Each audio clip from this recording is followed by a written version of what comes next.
Nos encontramos en una época sin precedentes, en la que es necesario replantear concepciones y buscar paradigmas que engloben la realidad guatemalteca. Aquí es donde comenzamos a abordar la cuestión de la interculturalidad.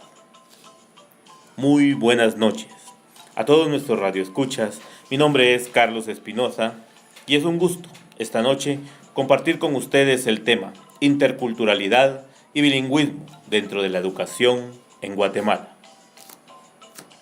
Para tratar este importante tema, tenemos a dos invitadas. Nos acompañan en cabina la licenciada en Educación, Regina de Lezana, y la licenciada en Psicología, Lisbeth Espinosa. Licenciadas, buenas noches. Buenas noches, Carlos. Gracias por invitarnos. Buenas noches, Carlos. Gracias por el espacio para poder tratar un tema tan interesante como la interculturalidad en nuestro país y sobre todo en los temas en cuanto a la educación.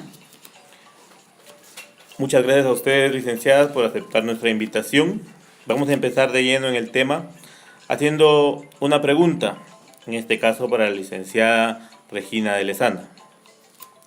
¿Qué es eso de la interculturalidad, de lo que tanto se oye hablar en los últimos años? ¿Es una nueva tendencia de eso que le llaman el monstruo de la globalización? Pues, Carlos, sabemos que interculturalidad es la relación que hay entre culturas, pero sin embargo no la podríamos llamar tendencia, sino una necesidad de relacionarnos con otras culturas de una forma efectiva. Y no podemos dejar atrás a Guatemala, que es un país que se caracteriza por esa variedad y riqueza cultural. Deberíamos entonces por empezar a concientizarnos para poder comprender y conseguir la efectividad de la que hablamos en esta relación. Gracias, licenciada de Lezana. Licenciada Espinosa, ¿puede apoyarnos en la pregunta? Mira, Carlos, en cuanto al tema de la interculturalidad, es globalizada porque entendemos que no es únicamente en Guatemala que se da este aspecto, ¿verdad? Se ha visto la necesidad a nivel mundial de que las relaciones culturales sean, como bien decía la licenciada Regina, efectivas.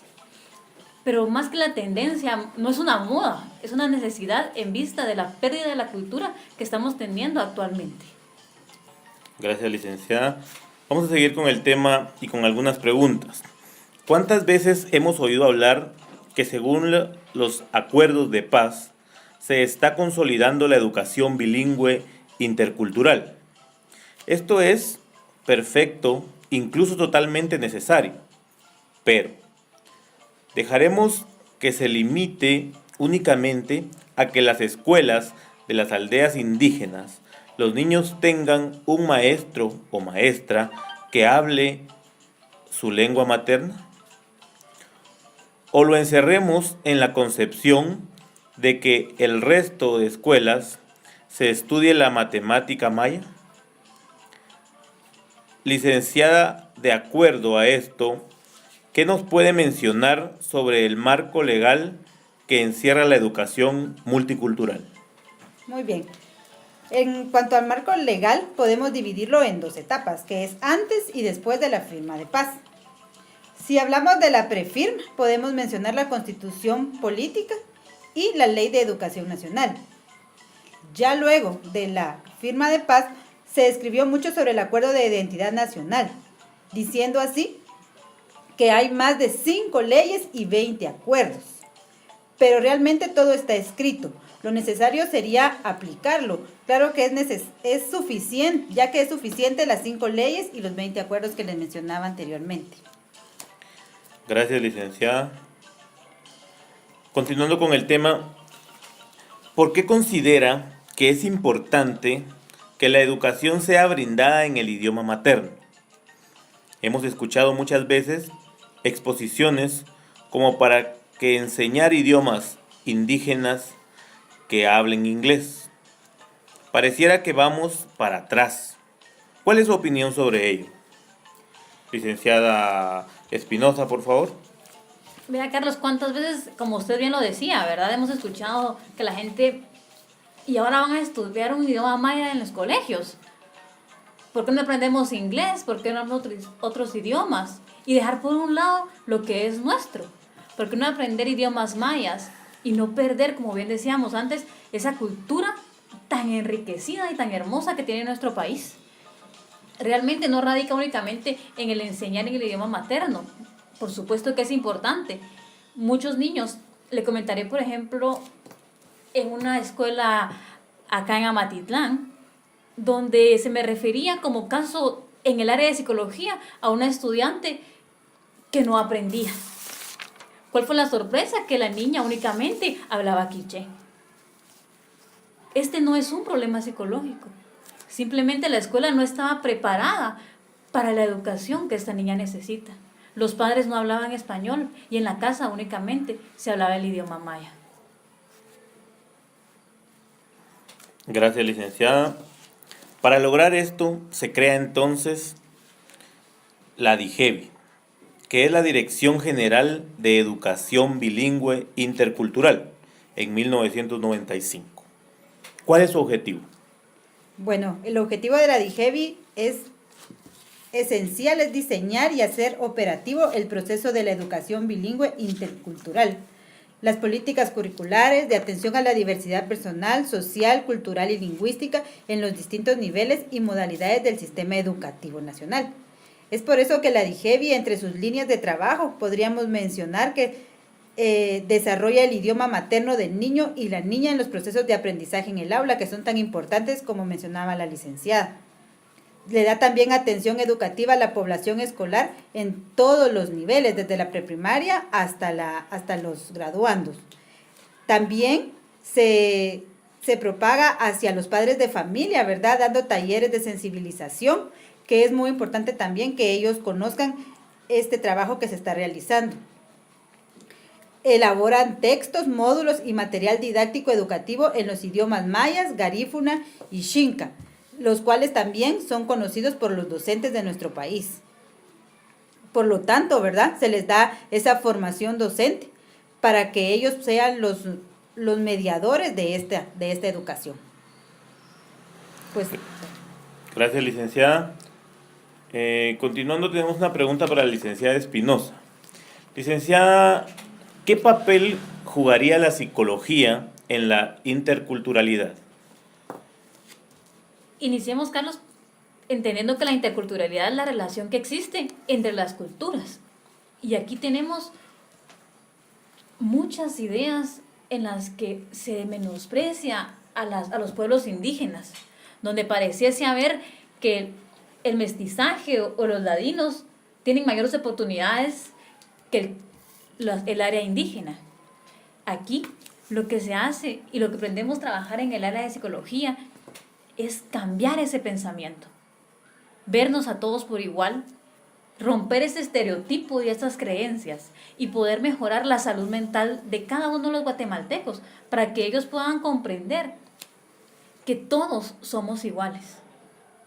Terminar con el racismo, con el bullying, cuando se refiere a identidad de género y sobre todo a cuestiones étnicas. La psicología nos invita a mejorar esa salud emocional de las personas que han sido dañadas por su origen y sobre todo a motivar a que tengan una relación adecuada entre ellos. Gracias, licenciada. Ya para terminar, vamos a hacer una última mención. ¿Qué líneas de acción deberían tomarse para mejorar la educación intercultural? bueno, desde mi punto de vista, lo primero que deberíamos hacer es tomar conciencia, ¿verdad?, sobre toda la población docente, tanto del sector público como del privado, sobre la importancia que tiene la interculturalidad en nuestro país y quitarnos y borrarnos sobre todo el paradigma que tenemos sobre que si vamos a aprender una nueva lengua materna vamos a retroceder, no, que al contrario, como ya decía la licenciada Lisbeth, vamos a dar un paso adelante ante los demás países. Y lograr esa conciencia al maestro a través de él podemos llegar a la población en general, ¿verdad? Además sería de importancia que se hicieran campañas publicitarias para dar a conocer estas políticas de interculturalidad que la nación ha dejado muchas veces atrás. Muchas gracias, licenciada Telesana. Muchas gracias, licenciada Espinosa. No sé si para cerrar el programa tienen algún comentario adicional, quieren enriquecer la plática con algún comentario final. Ya vamos despidiendo casi el programa. Bueno, Carlos, creo que para terminar compartiré la última pregunta con la licenciada Lesana, ¿verdad? Y tomar en cuenta sobre todo que existen leyes que están validando la interculturalidad y el bilingüismo en cuanto a la educación, pero no son promovidas. De nada sirve tener una constitución que ampare estas situaciones si no están siendo acciones reales en favor de la educación guatemalteca. Lo que invito realmente a la población es a conocer nuestros derechos, ¿sí? A que la gente que nos está enseñando en su idioma maya sepa que puede exigir que este derecho se haga cumplir a cabalidad, que tomemos en cuenta y sobre todo que nos demos cuenta de la riqueza cultural que tenemos como guatemaltecos y sentirnos orgullosos de ellos. Lejos de pretender ser extranjeros en nuestro país, amemos lo que tenemos y conozcamos sobre lo nuestro. Muchas gracias a todos nuestros radioescuchas que nos acompañan esta noche. Hoy en Radio Las Américas y en nuestro programa Nuestra Riqueza Cultural presentamos el tema interculturalidad y bilingüismo dentro de la educación guatemalteca. Contamos con la presencia nuevamente de la licenciada Regina de Lesana, licenciada en Educación, y la licenciada Lisbeth Espinosa, licenciada en Psicología. Un servidor, Carlos Espinosa, agradece mucho su escucha y los esperamos en un programa más el día de mañana, acá en Radio Las Américas. Muchas gracias y buenas noches.